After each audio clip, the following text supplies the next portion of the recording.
Bro, here's why we need religion more than ever, especially as young men.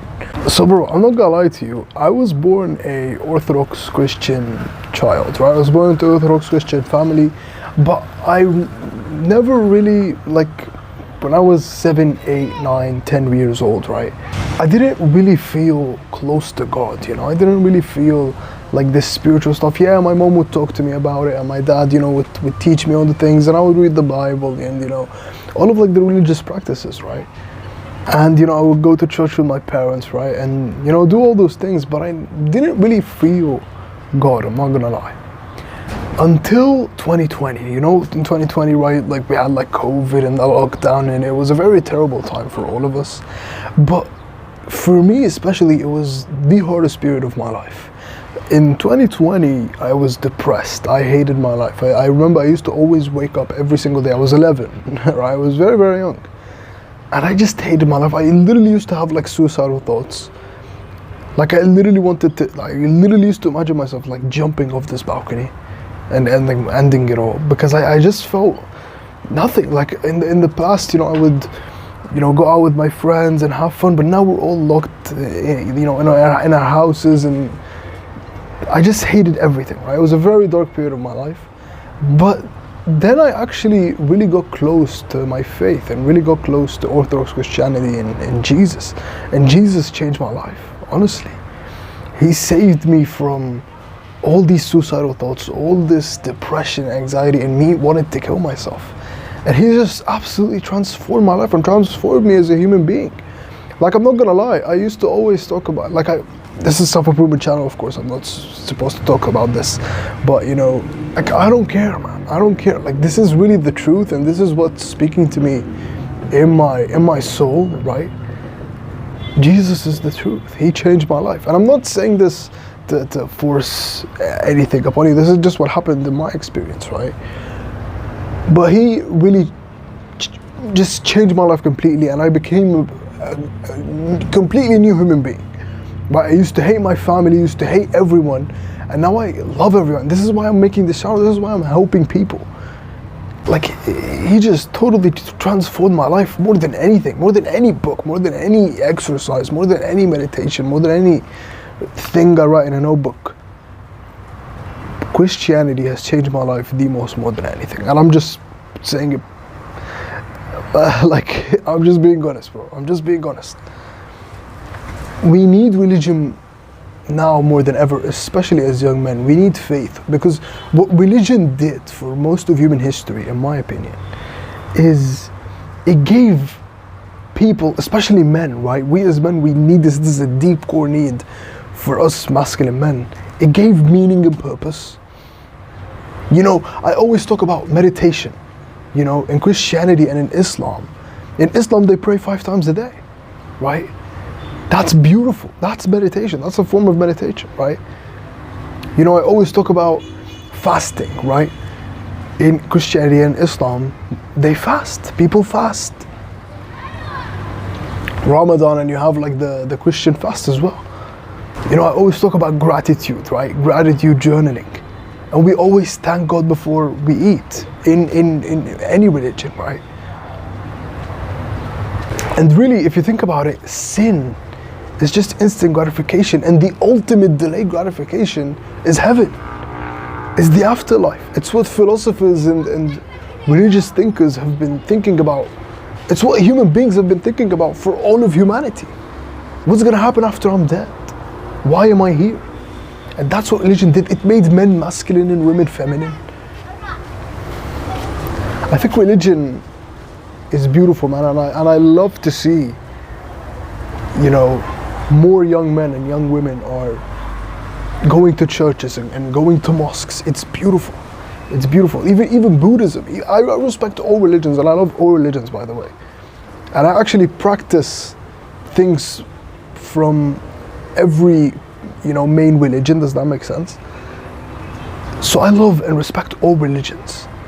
But I think religion is so beautiful, and really, religion, like, people have been doing this with religion for most of history, honestly. Like, religion was self-improvement for most of history. It's just that self-improvement is like the modern age new stuff.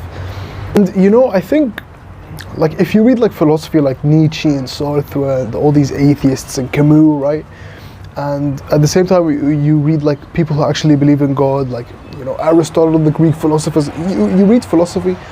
I think really it all comes down, if we're thinking like logically and rationally, like all it comes down to what separates an atheist from a theist. Basically, an atheist is someone who doesn't believe in God, and a theist is someone who does believe in God. I think really all it comes down to is, do you believe that there is more to life than matter and energy, than science?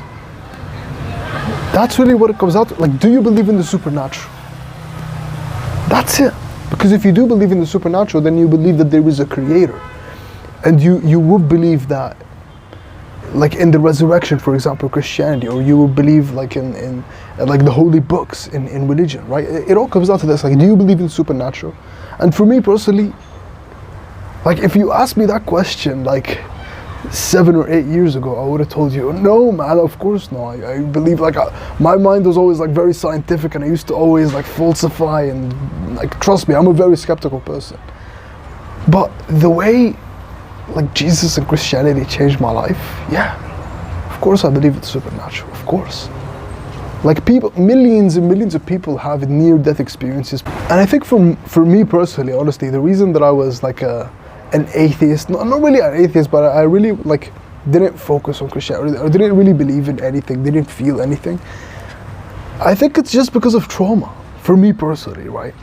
Like, because like when we have a lot of trauma, like childhood abuse, like, you know, your dad beats you up, or your parents fight, or, you know, you've been separated from your brother, like all these traumatic events, we tend to believe like, okay, like, why does God allow suffering? If God is really all loving and all kind and loves us, like, why does he allow suffering?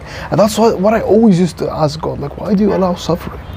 Why do you let all these bad things happen to me? But now I understood.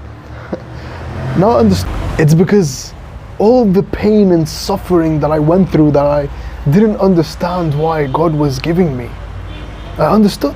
Because then that pain and suffering, and trust me, it was a lot, is what led to me getting onto self-improvement and helping you, bro, and helping you become the best version of yourself. It's life-changing, man. Like, religion and faith are just life-changing.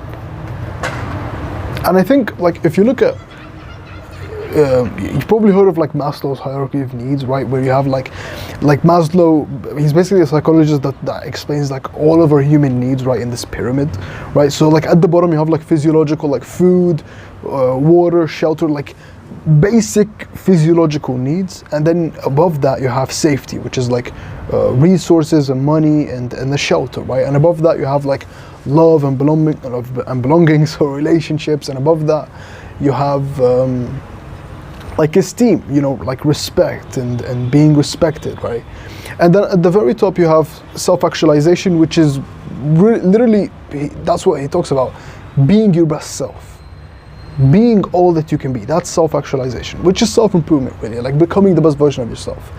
But here's what Maslow said that most people haven't even heard of, right?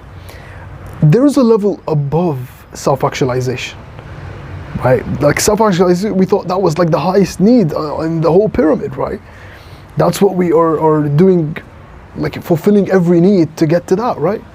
But no, the highest need, focus on this, it's called self-transcendence. Self-transcendence is an even higher need than self-actualization, and this is the true need at the very top of Maslow's hierarchy of needs. And self-transcendence basically means doing something that is bigger than yourself, that is bigger than you. This right now is bigger than me. This movement. Like I'm helping what? Like right now I'm helping 150 people improve themselves. This is bigger than me. This is bigger than all my time and energy. This is bigger than my body, than my mind. This is bigger than me. Self-transcending purpose. And if you look at all of like the multi-trillion-dollar companies, like Google, for example, we want to make all of the world's information on the internet. Like you can search anything ever in history, in the history of the world, in just one click, all of the world's information in one click. That's a self-transcending purpose. That's what Google is based upon. They're based upon a self-transcending purpose. Amazon, this is what the greatest companies are built upon. Amazon, be able to buy anything with the cheapest prices with the most variety. Like, that's insane. Like, right now you can literally buy anything you want with the cheapest prices with the most variety.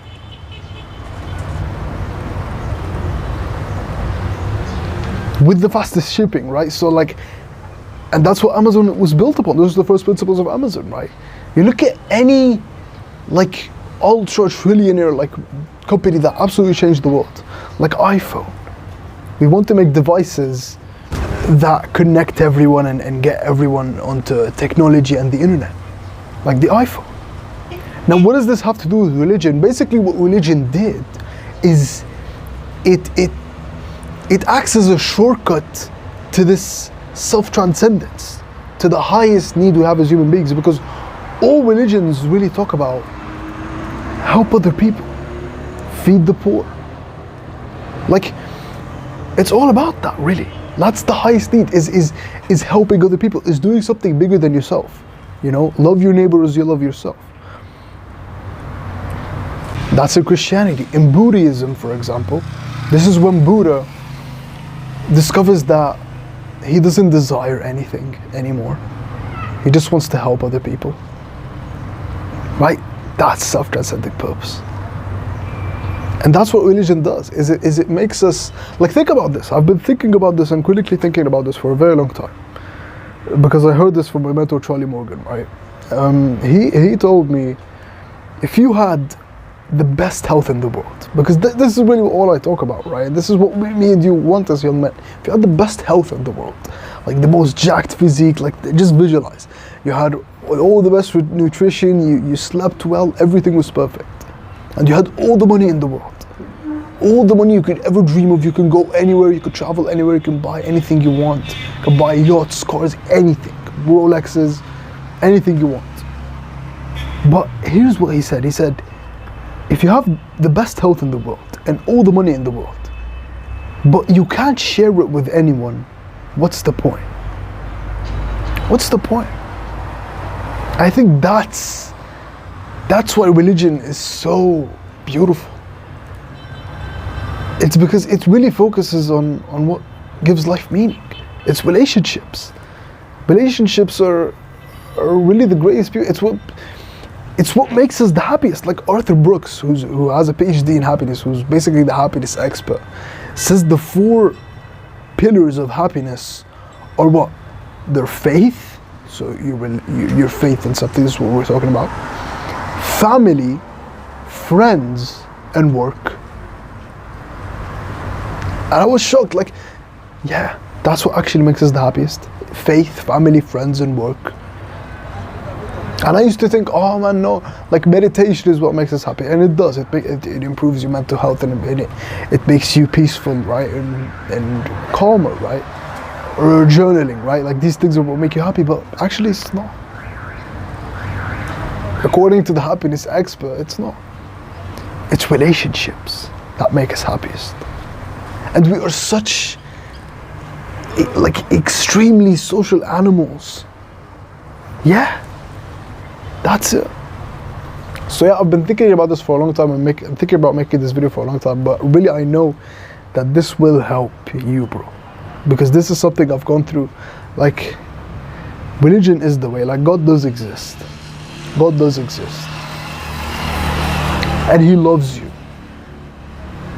And God loves you no matter what. Even if you fail, even if you're not the best, even if you feel insecure, even if people hate you, but God loves you. And that's what I truly believe, yeah. Throughout my 17 years on this earth, yeah, God does love you. And He wants you to spend eternity with Him. So yeah, that's my philosophical, religious 2 cents, and I hope really I gave you value in this video, bro. And I love you, and God loves you, and as always, we're in this together, and we will make it.